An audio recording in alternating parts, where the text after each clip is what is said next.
Marilyn. At isang magandang araw po sa inyong lahat. Sa lahat po ng mga taga Nasugbu at Balayan at iba pang mga bayan ng Batangas at syempre sa lahat ng mga taga Maynila na narito po ngayon. Tayo po ay narito kahapon. Ito po ay actually ang ating pangalawang araw na at tayo po ay tuloy-tuloy na lalaban para sa pagbaba ng presyo ng langis sa pamamagitan ng pagbaba ng VAT.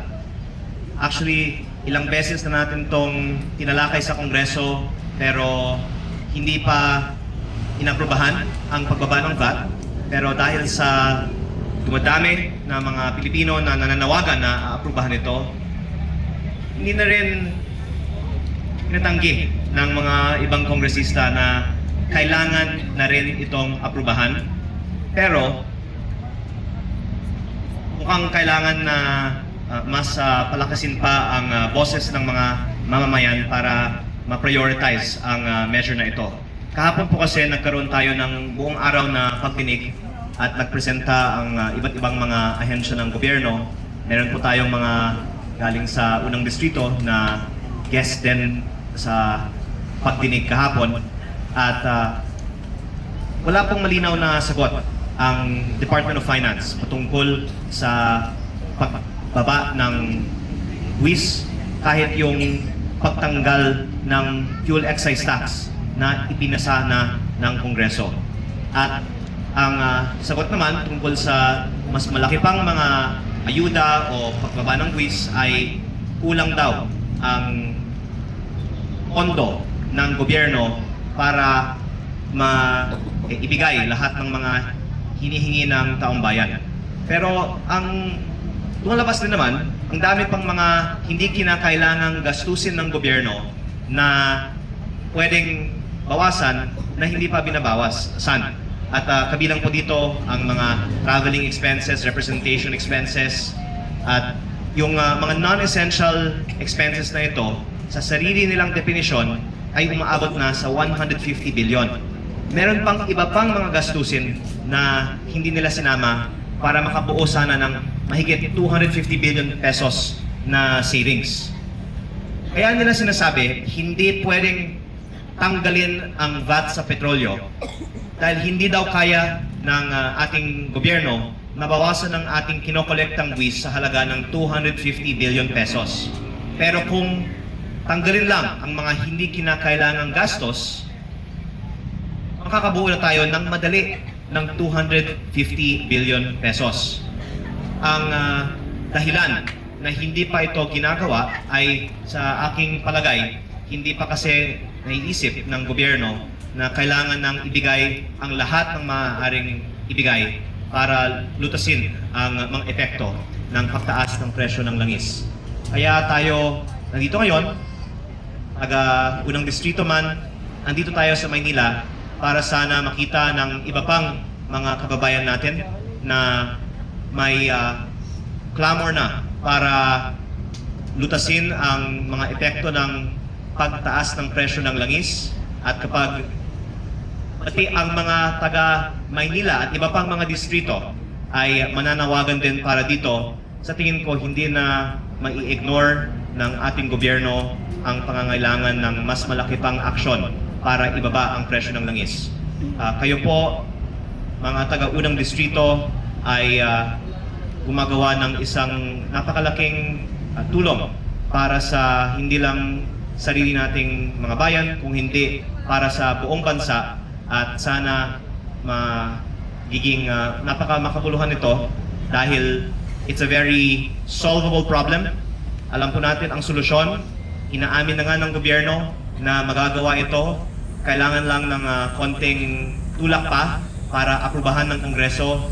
At dahil sa unang hakbang na ginagawa ngayon ng unang distrito ng Batangas, naniniwala po ako na magtatagumpay po tayo at maibaba natin ang presyo ng langis. At sa parte ko naman, hindi tayo titigil hanggang aaprubahan ng Kongreso at ibaba ang presyo ng langis. Maraming salamat po. At maraming salamat din po kay Mayor, kay Konsehala, sa lahat ng mga ibang mga opisyal na narito. At syempre, sa inyo ma'am, sa inyong pag-organize nito. Salamat po. Thank you po, Congressman. Maraming salamat po. Sabi nga ni Congressman, isang malaking kasaysayan ang ginagawang ito ng taga-unang distrito ng Batangas. Kumbaga sa apoy, tayo po ang tagapagpalingas ng apoy na kailangan sindihan ng tuloy-tuloy upang ang mga nakaupo sa gobyernong yan ay mamulat at makita nila na kailangan nilang umaksyon. Hindi lang naman ang taga-unang distrito ang may ginagawa. Kulang pa. Kaya asahan natin ang dapat na maging handa. Sunod-sunod pang mga araw o mas malaki pang bulto ng mamamayan ng unang distrito at hagipin na rin natin ang lahat para tumungo dito sa Kamaynilaan upang maobliga, upang mapuwersa ang gobyerno na umaksyon sa problemang nararanasan natin. Ano po? Kaya napakalaking bagay, meron tayong congressman na handang tumulong sa mga mamamayang kagaya natin. Kaya maraming salamat po sa inyo. Ano po? Ang susunod naman po natin tagapagsalita.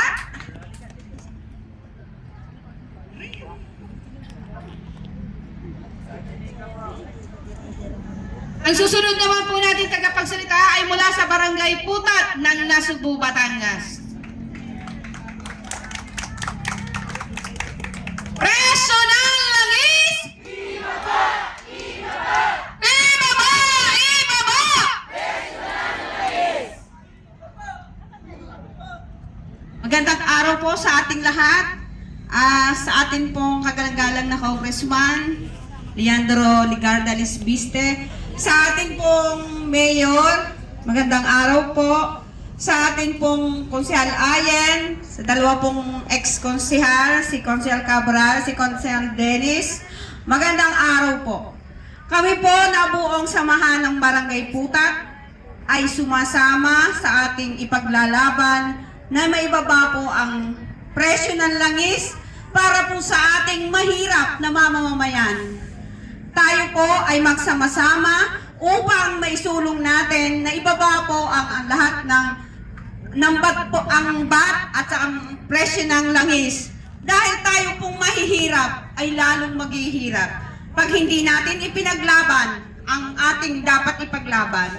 Sa araw na ito po ay araw ng kagitingan. Kaya tayong magigiting na Batanggenyo ay lumaban upang maisulong ang ating ipaglalaban na pagbaba ng presyo ng langis. Yun lamang po, maraming salamat. Sa inyo. Ngayon nga po ay ginugunita natin ang araw ng kagitingan, kaya ang mga magigiting na Batanggenyo ay handang-handang lumaban. Kung kaya karapatan ng mamamayan, ipaglaban! Karapatan po natin ipaglaban ang ating karapatan para sa pagpapababa ng presyo ng langis na nagpapahirap sa mga mamamayan ng ating lalawigan.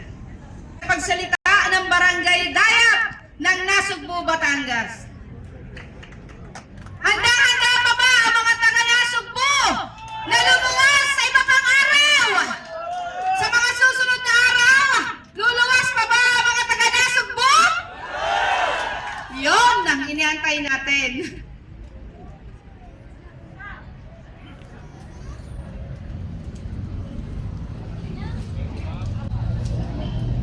Isa pang mapagpalang araw para sa atin po lahat.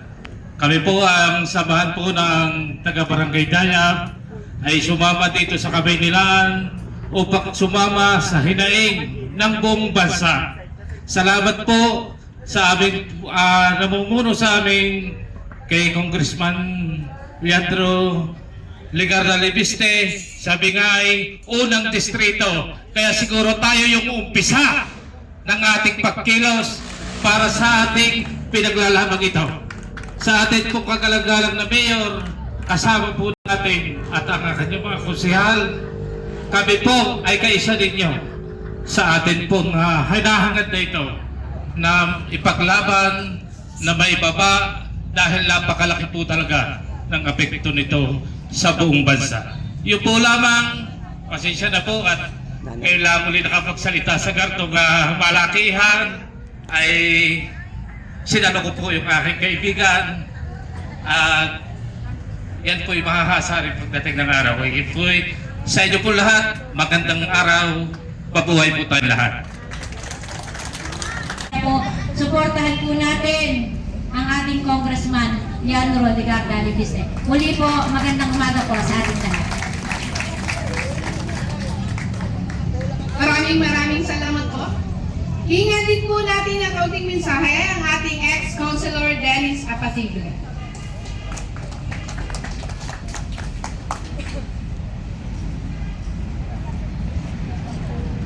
Salamat po. Una po, isang pinagpalang araw sa ating lahat. Lalo tigit ay sa ating butihing Congressman Leandro Ligarda Libiste. Magandang umaga po. At sa amin pong ginagalang na mayor, napakagaling na Mayor Tony Barcelon. 10 po ng ating mga kasama na narito po, kasama po si Consial Cabral at saka po si Consial Ayan Ramos Yudian. Sa atin po lahat, itong araw na ito ay araw ng kagitingan. Tayo po lahat ay Batanggenyo na narito. Ang Batanggenyo ay una pagdating sa kabayanihan. Narito sa Batangas nagsimula ang unang mga lumaban sa panggigipit at pagsakal sa mga Pilipino. Ngayon, sa bagong henerasyon, may bagong bayani na nagsisimula para sa kapakanan ng mga Pilipino sa buong Pilipinas. At yan ay sa katauhan ng ipinagmamalaki natin na Botoy Congressman Leandro Ligarda Libiste. Mapalad ang unang distrito, mapalad ang taga Batangas dahil itinulak niya na may isang lingkod bayan na katulad ni Congressman Leandro. Tayo mga kasama ko ay sa panahon ngayon, hindi natin hangad ang totoong makipaglaban sa kapwa Pilipino at lalo higit sa ating mga ginagalang na nanunungkulan. Ang atin lamang rito ay tayo ay kanilang pagmalasakitan. Ang tayo ay kanilang tingnan ang katatayuan na kapwa nila Pilipino at ang mga tao na naglagay sa kanila sa pwesto kung bakit nariyan sila. Gampanan naman nila ang pagiging politiko at trabaho na may halong pagmamalasakit sa bawat isang Pilipino. Hindi naman sa pinupure dahil narito po ngayon ang ating Botoy Congressman. Kung siya may nag-iisa na totoo na kayo maglaban, abay ano gagawin? Sa panahon ngayon, sino na ang halos ang mga congressman na nanunungkol na saludo po, hindi po naman sa kayikuan, ay bihira po sa nanunungkulan ang kagaya ni Sir Leandro.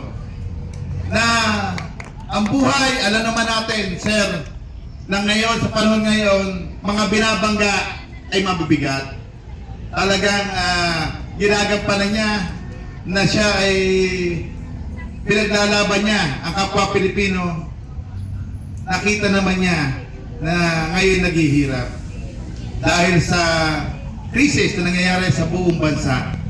Pero kung may krisis man, mayroong mga bagay na dapat pag-aralan para masiayos ang mamamayan.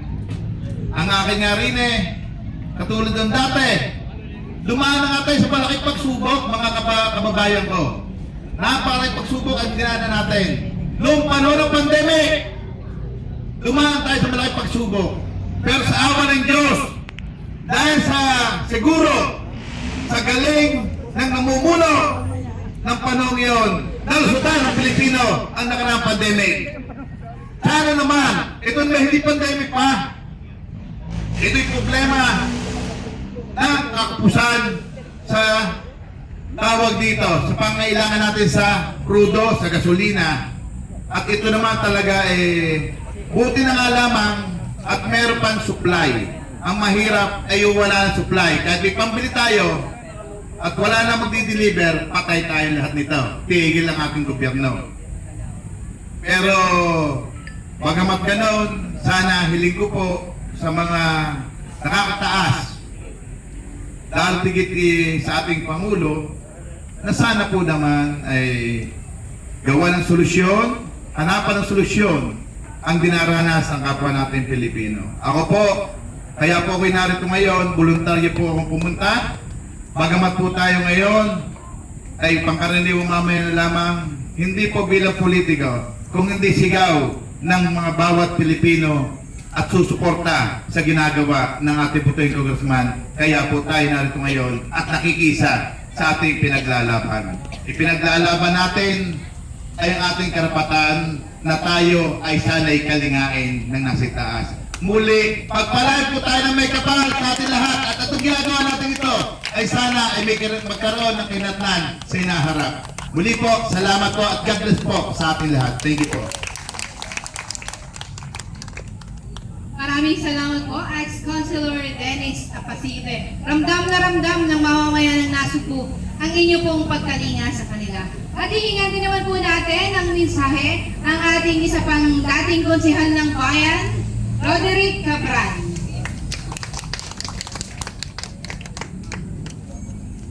Maraming salamat. Magandang umaga po sa ating lahat. Ano po? Katulad po na nabanggit ni Kunsel Dennis at ng iba ng ni Kunsel Aye, kami po ay nandito para sumuporta. Ano po? Hindi po ito panahon ng politika. Siguro naman po hindi ligid sa atin kung ano yung nangyayari sa ating bansa. Una po, alamang ang nakawan sa ating pamahalaan. Sadlak sa kahirapan ang ating mamamayan, lalo na ito pong pagpasok na kahirapan ng pagtaas ng presyo ng gasolina at ng langis.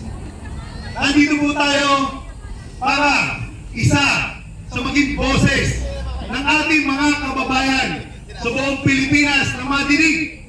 Hindi lamang dahil meron tayong congressman na tumitindig sa kapakanan ng ating mga kababayan, kung hindi para pakinggan ng mga nanunungkulan, pakinggan kung ano ang kahilingan ng ating mga kababayan. Alam ko po na si Congressman Leandro ay isinusulong ang pagbaba ng VAT. Ibaba ang VAT dahil ito ang isa sa nakikita natin na magiging solusyon para mapagaan at mapaginhawa ang kabuhayan ng ating mga kababayan. Bukod pa po dito, siguro naman huwag tayo makalimot sa nangyayaring nakawan at alamak sa ating bansa. Dapat ito'y mapunta sa kapakanan ng ating mga kababayan, hindi sa bulsa ng iilan na ating mga pinagtitiwalaan. Sana po mga kababayan, kahit tayo sa unang distrito ay kukunti lamang sa ngayon, maging boses tayo na makita at madinig ng ating mga kababayan sa buong Pilipinas ang ating pinaglalaban. Huwag po tayong magpingi-pingihan at huwag tayong manahimik sa panahon ngayon. Ito na ang panahon para madinig ng ating pamahalaan na sila ang may tungkulin at obligasyon para sa kanilang mga kababayan. Tayo po ang naglagay sa kanila at sana ang boses natin ay pakinggan din nila. Huwag lamang sana sa Kongreso ay isang tao lamang at titindig. Alam nila kung ano tama, samahan nila. Huwag silang matakot. At dahil ang obligasyon nila ay dapat tungkulin at paglingkuran tayo mga mamamayan. Di mo ba? Alam nila yan. Nagbibingi-bingihan na sila. Tama po ba ako? Sana po, alam mo na lahat na nanunungkulan ang puso nila ay paglingkuran ng kanilang mga kababayan. Sana sa pagkakataong ito, unahin niyo ang kapakanan ng mamamayan, lalong higit ang mga nasa baba. Dahil sila ang talagang nakakaranas ng kahirapan ito. Sa pagtaas ng bilihin, kami, ang mga mamamayan sa baba, mangingisda, magsasaka, magtatricycle at lahat ng mga trabahador, sila po ang nakakaranas nitong problemang ito. Kaya ito pong araw na ito, araw na kagitingan, kami mga Batanggenyo, ang unang magpoboses sa ating pamahalang gobyerno ng Malacanang, kagalang-galang Presidente. Pakinggan niyo po ang aming hinaing kasama ang buong mamamayan ng Pilipinas. Sana po ay inyong tulungan. Sana sa pamamagitan ng aming congressman, sana pakinggan ninyo sila sa ating mga departamento na kailangan po na pakinggan at kami at maramdaman nila na ang kanilang tungkulin ay para paglingkuran ang kanilang mga kababayan. Kaya po, mga kababayan sa unang distrito ng Batangas, kami, ang Mayor Tony Barcelon, at kami mga nanunungkulan na hindi na ngayon, pero kami ay ordinaryong mamamayan na kasama ninyo na makipaglaban dito po sa isinusulong natin na solusyonan ang problema hindi lamang sa pagbaba ng gasolina, kung hindi isulong ang pagbaba ng VAT.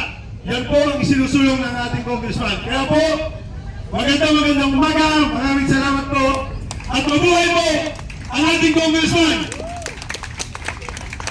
Yan po, Legarda Libiste. Maraming salamat po. Nagising pa sila. Naghihintay sa lunch na. Mamaya-maya na paparating na po ang ating lunch. Okay. Isa naman pong mensahe ng kanilang layunin ng pagpunta rito, ang ating kasamang leader mula sa barangay Gis ng Nasugbu. Kasama. Magandang tanghali po sa inyo lahat. Ang mga sabi ko lang po dyan, ang mga sabi ko lang po sa inyo, makakasa po kayo sa amin sa pag-support po sa inyo. Maraming salamat po. Ang inyong pong lingkod. Salamat po.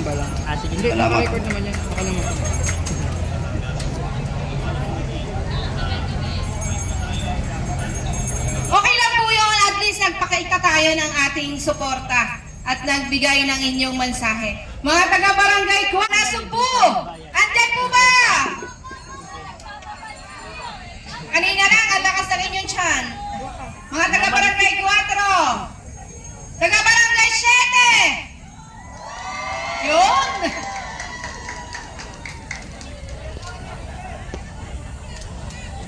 Sanay magsalita, Congressman. Pero yung hinanayin namin, mahirap kami. Sobrang hirap. Pero nararanasan namin pagtaas ng bilihin, pagtaas ng gasolina.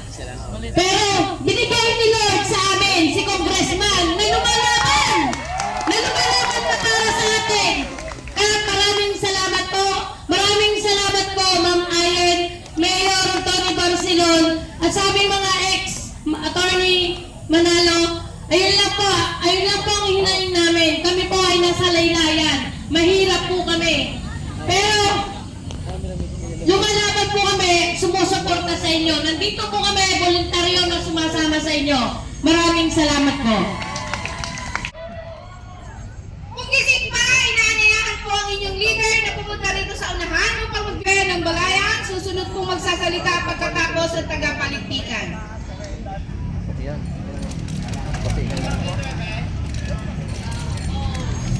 Isang magandang araw po sa ating lahat, lalo na po kay Congressman po. Magandang hapon po. Isa po kami sa samahan po ng Anak Balayan na lumalaban.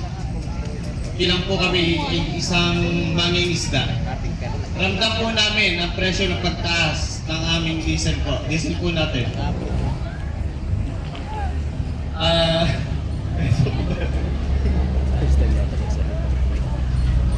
Sa hirap po ng buhay ngayon, bilang magdaragat po kami, dalos po namin ang presyo po ng diesel. Sa kagaya po kagabi ay marami naman po ulihan ng isda. Baksak presyo naman po ang isda sa amin. Yun lang. Kung sumusubaybay kayo sa Congress, pag tinatanong ni Congressman Leandro, yung kanyang mga kasamang congressman, kung sino ba ang ayaw mabawasan ang VAT, walang sumasagot. Pero yung kanyang panukalang batas para mabawasan, hindi naman gumagalaw. Ang problema doon, paramihan ang boto. Nag-iisa siya. Although may mga sumusuporta at may mga darating ang congressman siguro dito maya-maya na nagbibigay ng suporta sa kanila, pero talo pa rin mo sa bilang Kaya nga, tayo ang magpupuno ng mga butante ng ating congressman.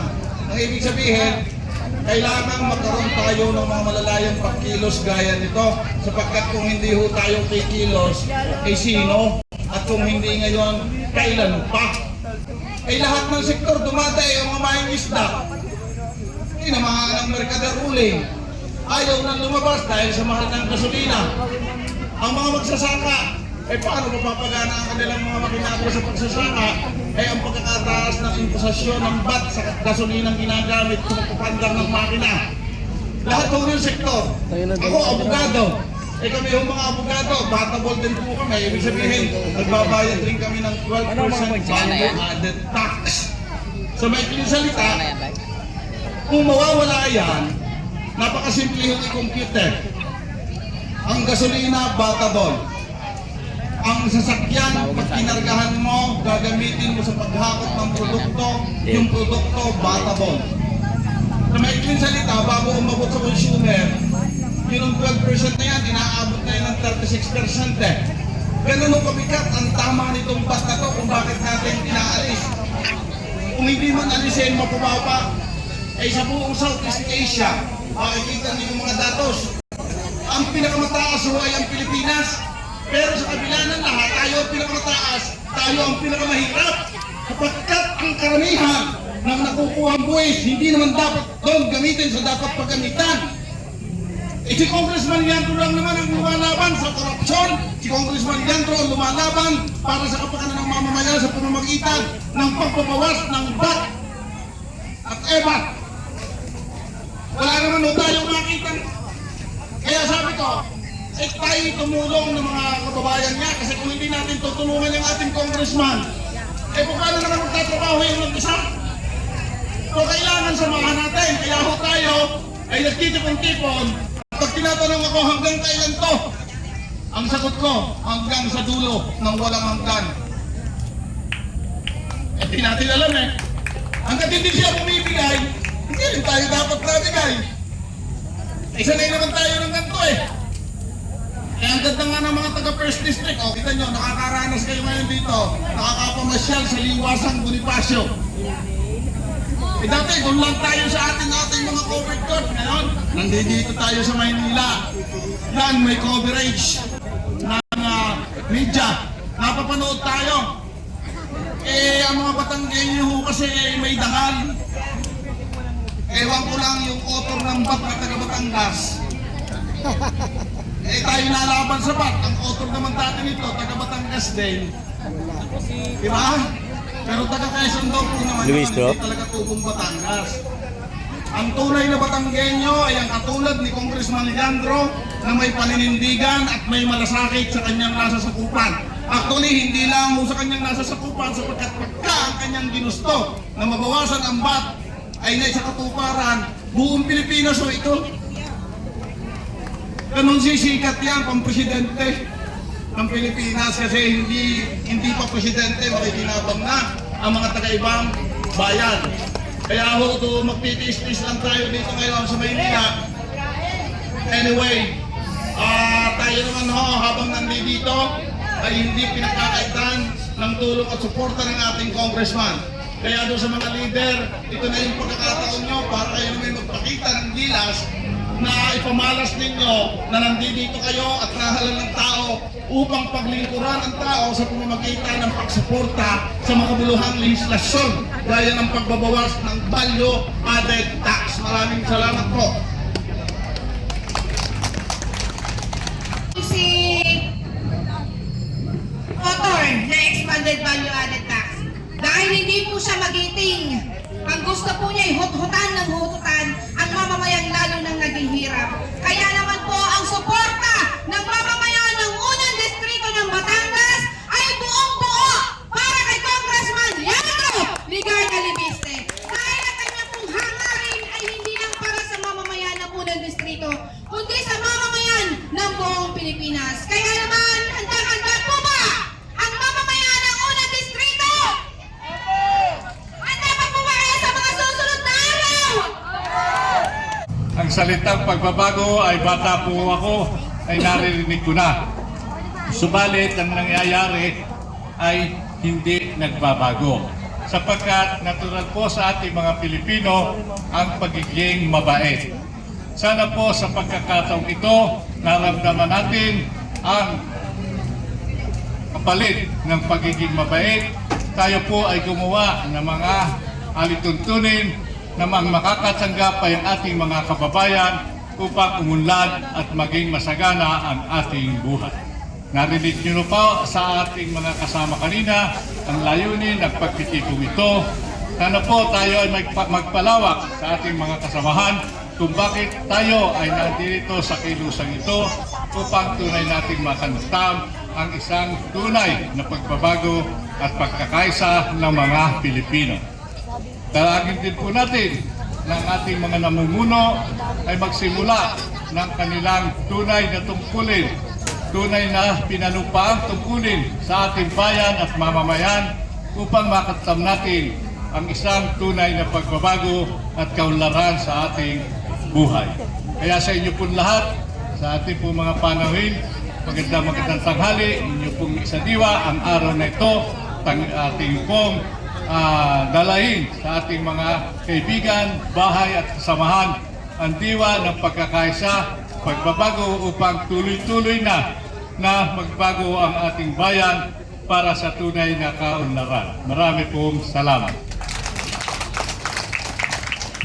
9 na nagkaisa upang isulong ang pagbaba ng langis. Dahil nararanasan na ng taga-balayan o taga-barangay 9, GIS, 8, lahat ng barangay at sa buong mundo ang krisis ng langis. Nararamdaman ng mga driver, mangingisda, sa mga palayan, nararanasan nila, lalo ng mga estudyante at ang mga bata natin, ramdam na ramdam nila ang kahirapan ngayon dahil sa langis na iyan. Ngayon, nagpapasalamat ako sa aming congressman na siyang nagsusulong na maibaba ang langis sa buong mundo. Yun lang po masasabi ko at maraming salamat po. Isipan pa, no? Mahigit isang buwan na itong nangyaring gera sa Middle East, pero ngayon ay nag-uusap pa rin hanggang ngayon yung mga committee ng iba't ibang ahensya ng gobyerno upang pag-usapan daw yung krisis natin sa enerhiya. Nakikisa ang Organisasyon ng Kababaihang Magbubukid sa buong Pilipinas sa inyong panawagan na dapat ibasura na ang VAT, ang value added tax at ganun din ang excise tax ng langis. At higit sa lahat, nananawagan tayo, alam ko kasama si Congressman Reviste, yung pagbabasura ng oil deregulation law na siyang pinagmumulan nitong tuloy-tuloy na pagtaas ng presyo ng langis. Wala pa man yung gera sa Middle East nung nagdaang buwan ay halos linggo-linggo tumataas ang presyo ng langis. At tayong mga kababaihan, ang takot at todong nahihirapan dito sa walang patlang o yung price shock ng presyo ng langis dahil tayo yung nagbabudget. Ano po? Kaya hindi kataka-taka, ang daming mga nanay dito na nagbahagi dun sa nananawagan na dapat lang ibasura yung excise tax ng langis. At hindi lang nanay sa Batangas ang nananawagan dito, kundi yung nanay sa buong Pilipinas na apektado dito sa napakataas na presyo ng langis. At nagpupugay ako sa inyong kongressista, Congressman Reviste, dahil siya pa lang yung congressman na nagpahayag, na totoo pagpapahayag para sa pagbabasura ng excise tax at ng value added tax. Tama po yan. Dapat marami pang kongresista ang katulad ni Congressman Reviste na magpapahayag ng pagbabasura nitong excise tax at value added tax dahil kitang-kita natin nung nakaraang taon saan ba nakapupunta yung buwis na kinokolekta ng gobyerno sa ating bansa. Napunta lang po sa korupsyon, ano? Bilyon-bilyon ang napunta sa buwis ng mamamayan sa korupsyon. Pero hanggang ngayon, wala pang napapanagot, wala pang nakukulong, wala pang napaparusahan doon sa pinuno ng korupsyon.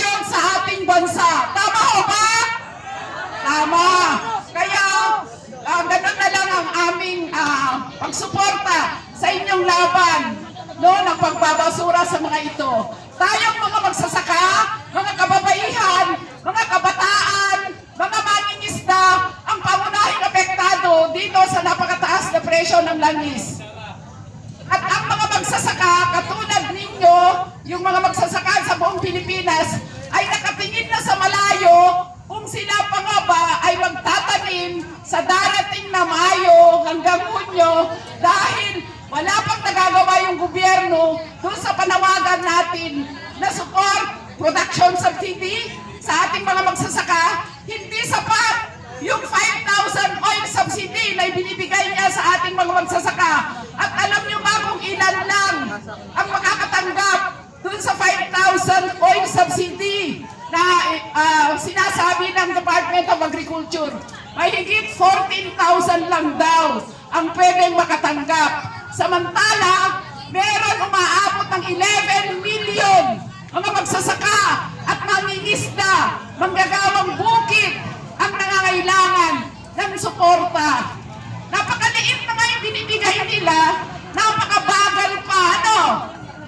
Sapat ba yung 5,000 na oil subsidy? Kailanman hindi. Sapat ba yung ayuda na 3,200 pesos na ibibigay daw sa ating mga magsasaka? Lalong hindi. Ang kailangan, ang panawagan ng amihan, ang panawagan ng Bantay Bigas at ng Kinusang Pagbubukid ng Pilipinas ay dapat production subsidy sa halagang 50,000 pesos. Kasama ang mga manggagawang bukid, ang mga maliliit na magtatanim na magtutubo dito sa 50,000 support production subsidy dahil sa laki na ng aabutin ng kailangan natin para makapagtanim sa ating mga palayan, makapagtanim sa ating mga tubuhan. At alam ko na sinusuportahan ito ni Congressman Leviste dahil ang puso ni Congressman Leviste ay nasa puso ng mga maliliit na mamamayang Pilipino. At sinasabi natin, tama yung binanggit kanina ng nagsalita, na ang problema sa ating bansa ay yung sistema na. Hindi na kayang palitan ng reforma yung ating sistema. Kailangan na talagang palitan yung buong sistema ng ating bansa na ang mga namumuno ay mga political dynasties, ang mga namumuno ay ginawa niyang negosyo yung kanilang posisyon sa gobyerno. Ano po? At tayo ang palaging biktima.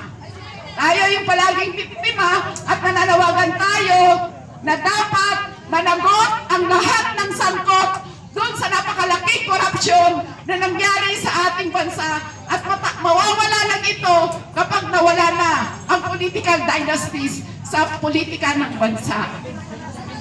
Kaya muli, kaisa nyo kami sa inyong panawagan, kaisa nyo kami sa inyong laban na hanggat walang tunay na reforma sa lupa para sa mga magsasaka, hanggat walang tunay na industrialisasyon sa ating bansa, ay tuloy-tuloy yung ating kahirapan, kagutuman na nararanasan ng malawak na bilang ng mamamayang Pilipino. Siyempre, kasabay din yan, ay nananawagan tayo ng mga pagbabasura, ng mga di pantay na kasunduan na pinasok ng ating gobyerno. Halimbawa na lang dito, yung rice liberalization law na mula nung naisabotas ito, ay tuloy-tuloy na, na napakataas ang presyo ng bigas, tuloy-tuloy na rin na #1 rice net importer ang Pilipinas at higit sa lahat ay tuloy-tuloy yung pagkalugi ng ating mga magsasaka dahil dun sa napakababang presyo ng kanilang palay habang tuloy-tuloy yung pagtaas ng mga gamit nila sa produksyon. Kaya lahat po yan ay dapat ibasura. Ganun din, kailangan ibasura yung Mining Act of 1995